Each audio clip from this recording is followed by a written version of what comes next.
Hi, everybody. This is War Justice. I'm just going to fill you in on a quick video of the PTR Season 7. I'm just going to break down a little review of the campfire chat they had today. So we'll go over some of the notes that I took and some of the pictures I snipped from the PTR campfire chat for Season 7, which is going to release 3 days before actually PoE2. So that will be December 3rd. So we'll break down kind of what I took for the notes here real quick, and then I'll get into some of the pictures of the aspects and the new theme of season 7, etc. So we'll get into this. So it is releasing the PTR December 3rd, and PoE2 is going to be releasing December 6th. So we have 3 days kind of in between there to test. And then we'll be jumping over to PoE2 to check out the early access. So class updates. Barb got a lot of buffs from what we reviewed from the video, their live stream. Hoda got a big buff. Leap Quake. Sorcerer. Firebolt enchantment. Devouring Blaze got nerfed. Ball Lightning is buffed. 2 competing uniques. Bowling Ball and Orbiting. So for Rogue, these are just quick overviews of each class. Rogue, Shadow Clone, and other summons significantly buffed. So they're getting a very big buff. Shadow Clones and other summons, which could be for Druids, Necros. It's basically like the companions, minions. There's an aspect that buffs a lot of those builds. They can now trigger LH and damage modifiers and multipliers. Call Drop, remove jumping backwards. So it doesn't stagger backwards anymore like how he used to when he activated that. Druids, basically, it's going to be season 7 is going to be season of the poison and werewolf, basically, because for Druids, because they're getting a lot of buffs to poison builds, and werewolf is going to be a very viable build again for Druids. So Shred has been significantly buffed. Boulder does poison damage now. Hurricane spreads to wolves. So if you're companions, they actually get the hurricane abilities as well now. Moving along to Necro. Blood overpowering is significantly buffed. Blood Wave has competing uniques. So we'll go over those, some of the pictures after. Blood Waves close in on you. So it basically just collapses in on you as a Necro. And it does a lot of AoE damage within your proximity of yourself instead of just pushing a wave, like a tidal wave, forward at enemies. So it won't be pushing outward anymore.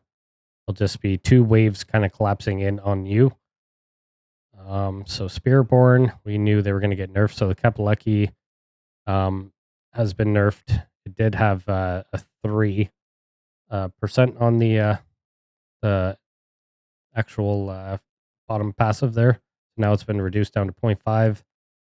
So that will nerf that significantly. Vicious Shield has now been fixed, so it's not double dipping anymore. Moving along, season 7 overall. It's kind of like Season of the Witch theme. So it's taking a lot of the components basically of season 2 with the vampiric powers. So now you're going to have like witchcraft powers.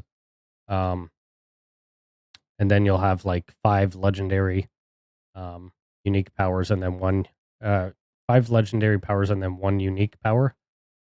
You're going to have the seasonal tab. Better UI, which is good. New activities. One is called Headhunt, which is like a hell tide. It will appear on the map.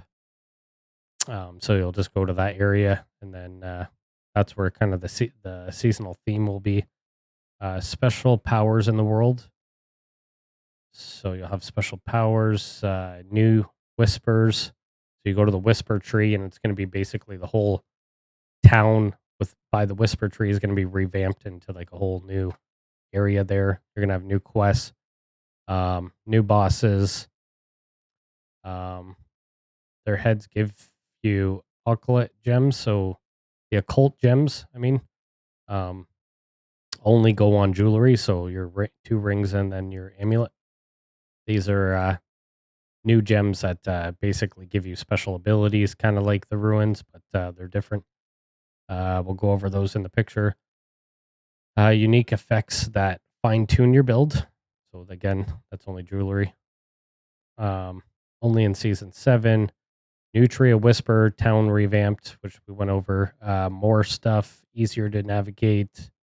Ravens of the tree can turn in grim favors without going to the tree, so those will be kind of like located in each town.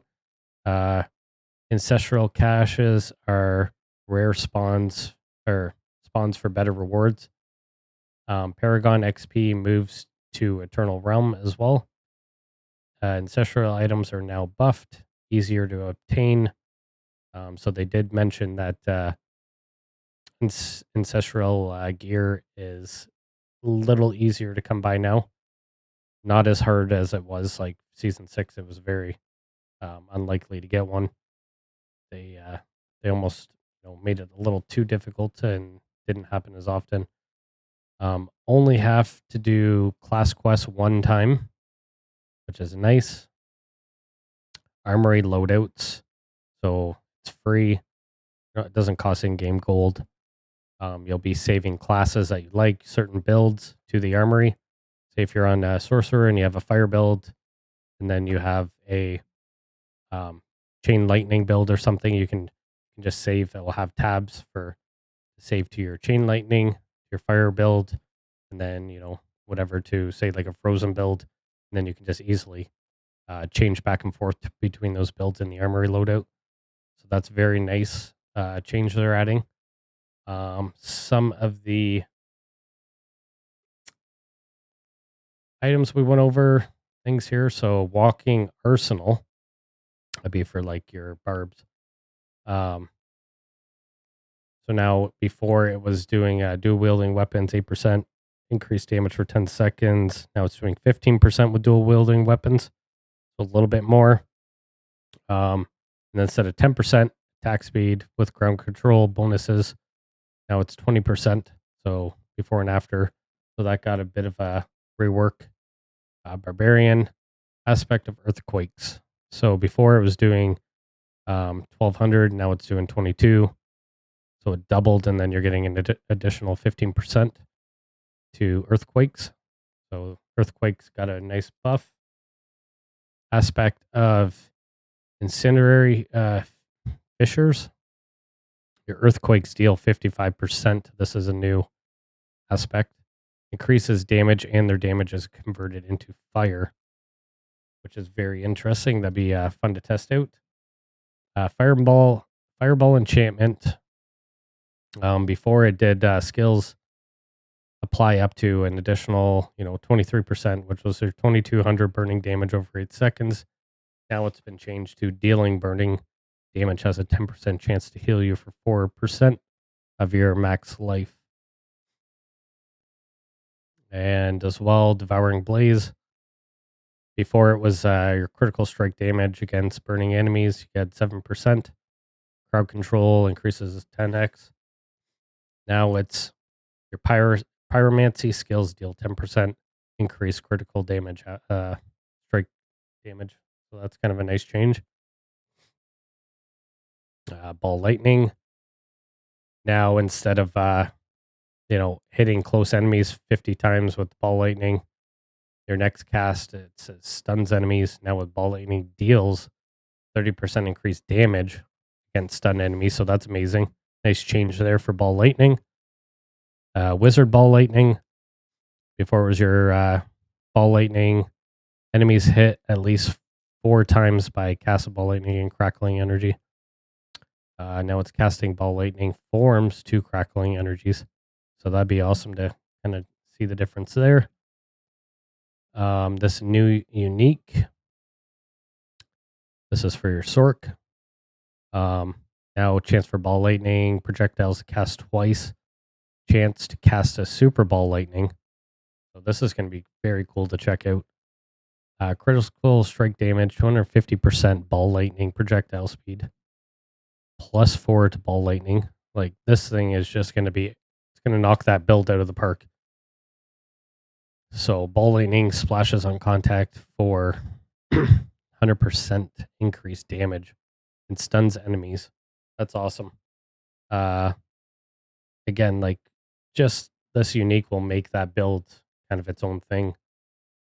A focus as well for Sorks. This one's Cocoon's Catalyst. So again, ball lightning. This is another one you'll probably want to check out. Damage reduction for each active ball lightning. You have again, ball lightning can be cast while moving, +4 to ball lightning, and then you have ball lightning projectiles cast twice.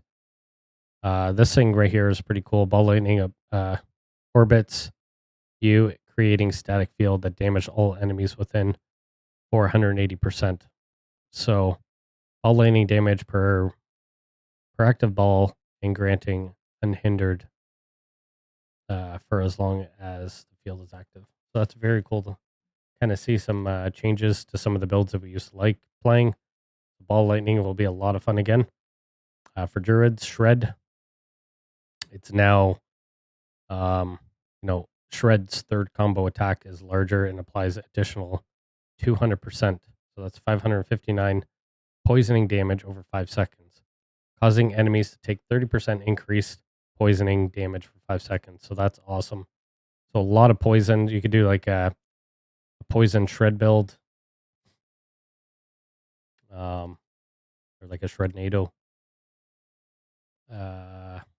This is again Boulder. So now Boulder's deals poison damage and applies an additional 156, which is 56% poison damage for over 4 seconds. So a lot of poison damage basically for the druids now. There we got Blood Howl. So it used to just generate 20 spirit. Now generates 20 spirit and you deal 25% increased damage until you shapeshift out of werewolf form. So if you stay in werewolf form, like you're just generating spirit and doing 25x increased damage, which is phenomenal. So that's going to be awesome to check that out. I'll probably be going Druid for the PTR. We'll check out some of his abilities. So here's another aspect, a new one. Shred deals 75% more damage in Shred's first dash lands up to 4 additional strikes based on distance traveled. So that's awesome. So basically, like a Shred build is going to be phenomenal. Just to check that out. And you have this Wolf's Rain, casting hurricanes, allow spawns smaller hurricanes on your wolves for 8 seconds. These hurricanes deal 15% of hurricane damage for each active wolf. So each wolf you have will channel these hurricanes, smaller ones, around your wolves for 8 seconds in duration, and they'll deal up to 15% damage. So that's pretty cool for like a companion build. Rogue Wind Striker aspect. So this is critical strikes grant 19% movement speed. So this movement speed will be really nice just to be able to move faster. Say, I don't know if this is like a rogue only one, or if you can, I believe, yeah, you can use it with druids as well, any other class. So this applies to all summons. So it could be the Necro Druid, so you can move actually a lot faster with this, use this with like the Shred build, and you'll just be flying across the map. So it applies to all. Example, it says Druid Companions. So Shadow Clones are gaining the summon, so it's got to be a companion build. skill tag and now attribute of all their damage to the player. This means they can all trigger lucky hit effects and interact with damage modifiers and multipliers. It's pretty interesting. This will be a rogue boots here. So movement speed, 2 seconds, 100%. Mobility. So you're going to be just, this is kind of like a shadow imbuement pair of boots. You'll just be kind of motoring with this one. A lot of mobility. So mobility cooldown again, mobility skills, shadow imbuement, mobility again. You got the mobility movement here, and you got lucky hit, elites or bosses, more mobility. So this thing's just going to be a lot of movement speed. Necro buffs. Now, after being healthy, it's 15 seconds instead of 12. And then orbs heal for 400, but the additional you get is you deal 120% increased overpowered damage. So now Necros are going to be able to do overpowered damage. So that'll be a lot of fun to test out. New pair of pants. So they have max life on it. Casting Blood Wave fortifies you. Ultimate damage. So a lot of these ultimate skills are going to be very important now. Because you get 300% ultimate damage. So if you make an ultimate build on your Necro, it'll be scaling with that. 30% damage reduction well fortified. So a lot of fortifying and ultimate damage. Blood Wave deals double damage. So Blood Wave again, cooldown. Blood Wave, you know, it says converging at your feet, pulls in all enemies, and explodes for damage. So that's pretty cool. And then it says here each time an enemy is hit with a wave, they take 10% more damage from your blood wave, up to 300% in total. So that's huge. A lot of damage. Then we have another pair of pants here. This is Bone Spear. So blood waves cooldown, overpowered damage again, damage reduction, max life, +4 to Tides of Blood. Get more damage here for Bone Prism, 80%. Kind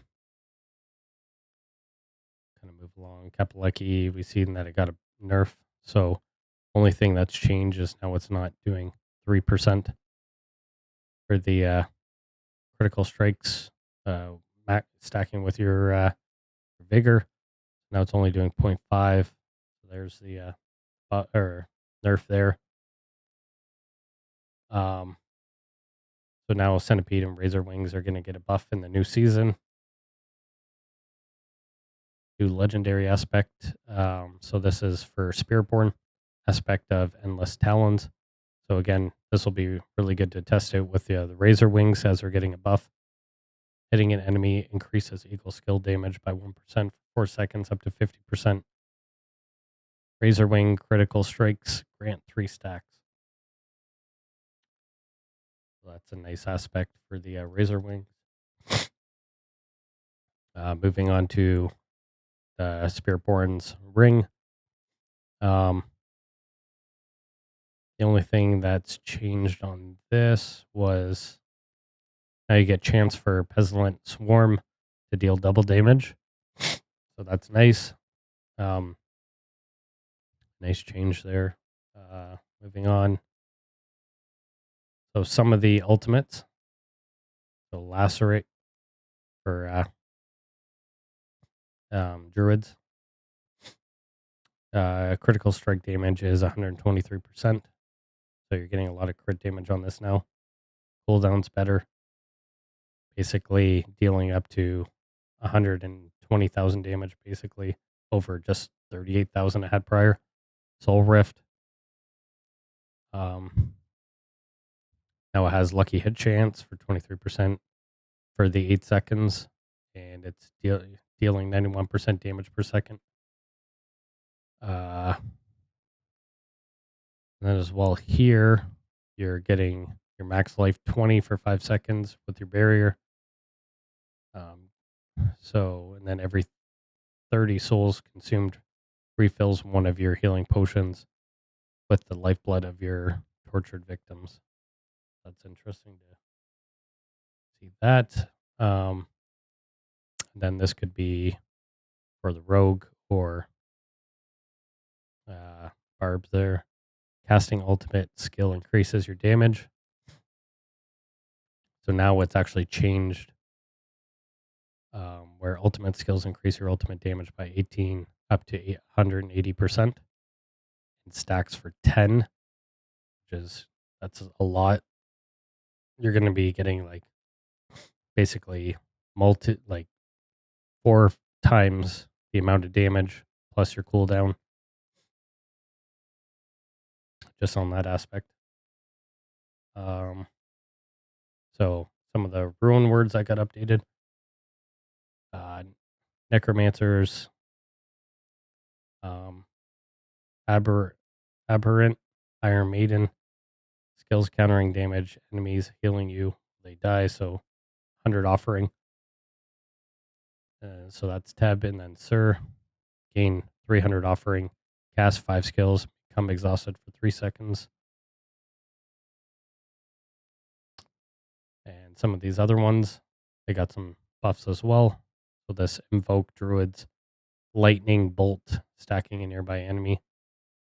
These are new rune words, by the way. And this one stores offering 0.3 seconds, cast a non-basic skill to gain the stored offering. And then maintain at least one active summoning. So that's for like a summoning build, Necro, Druid. Gaining offering for each up to 6 summons.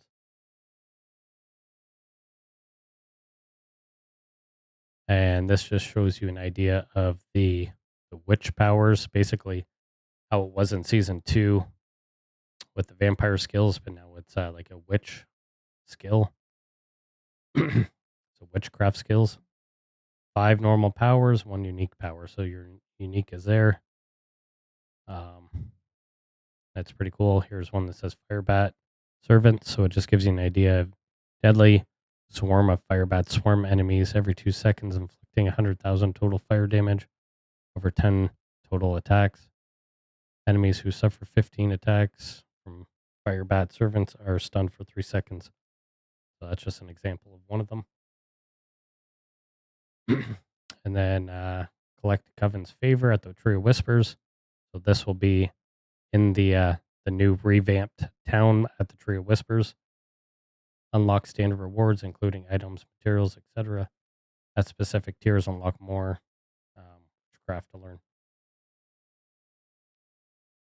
And then Poison Frog Servant, Witch Power.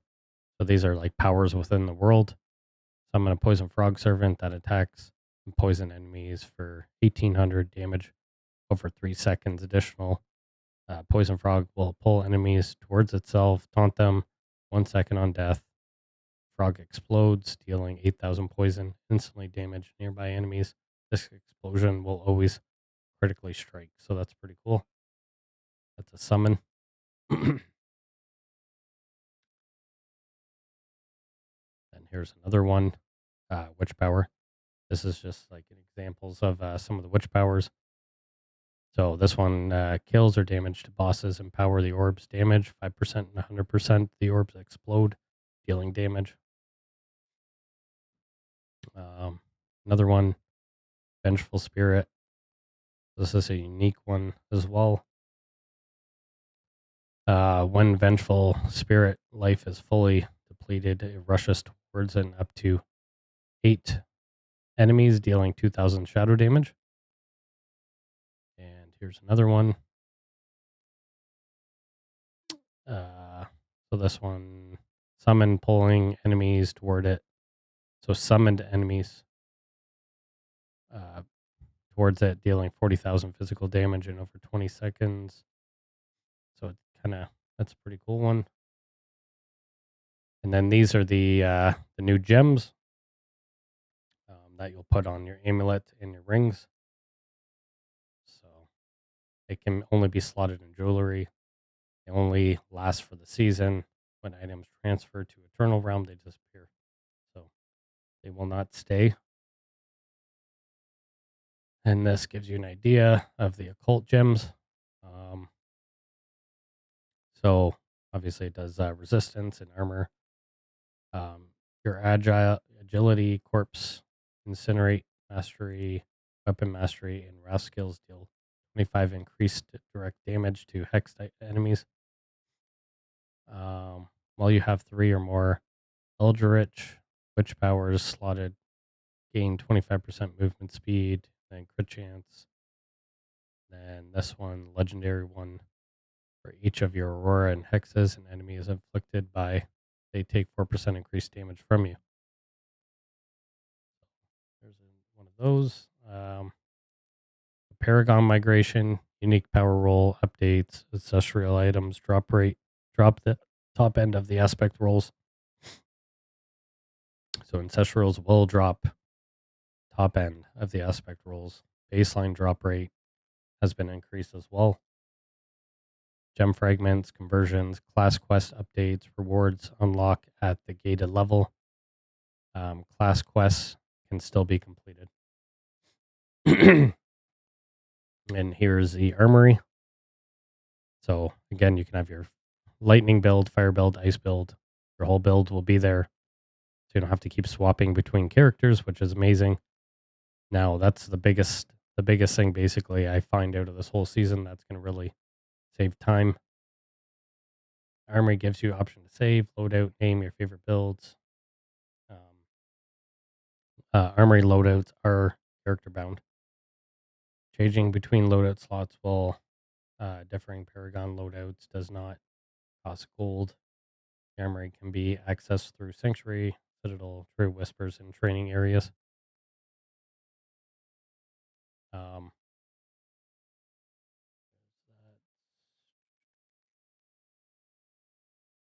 and then basically PTR will have an account copy available with your account, data and characters, and copy that data to use on the PTR. So you just hit this tab here, and then we'll upload your current characters to the PTR instead of getting characters that they just upload and you make more progress later, and then you don't actually get to use the current build that you have. So now we'll just copy it and then bring it over to the PTR, which is a nice change as well for the PTR testing, and you can have your character to test out the aspects, etc.